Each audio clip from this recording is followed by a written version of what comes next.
Hier soir, l'une des plus belles générations de l'histoire du football a disparu et personne ne l'a vraiment vu partir. Cette génération, c'est celle de la Belgique. Courtois, De Bruyne, Lukaku, Hazard, Witsel, Vertonghen, Alderweireld, Mertens. Une équipe classée numéro 1 mondial pendant des années. La meilleure génération que ce pays ait jamais produite. Et pourtant, elle n'aura jamais rien gagné.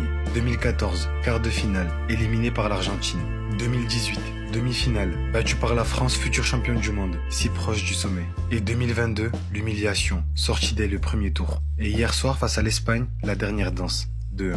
L'Espagne s'impose sur un but à la 88e minute. Mais ce qui restera de cette nuit, ce n'est pas le score, c'est l'image de Thibaut Courtois. 70e minute, une douleur à la cuisse, il essaie de tenir, il serre les dents, et il finit par céder sa place, en larmes. En sachant sans doute que c'était son dernier match de Coupe du Monde. Kevin De Bruyne, lui, est sorti en fin de match, perturbé par les crampes. Et Romelu Lukaku est entré en cours de jeu, parce qu'il n'a plus les jambes pour tenir 90 minutes.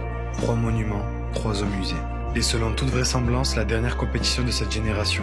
Alors on peut se moquer, parler de génération ancienne, de joueurs finis. Mais souvenez-vous de ce qu'ils ont été. Une nation de 11 millions d'habitants devenue numéro 1 mondial. Des joueurs qui ont fait rêver toute une génération.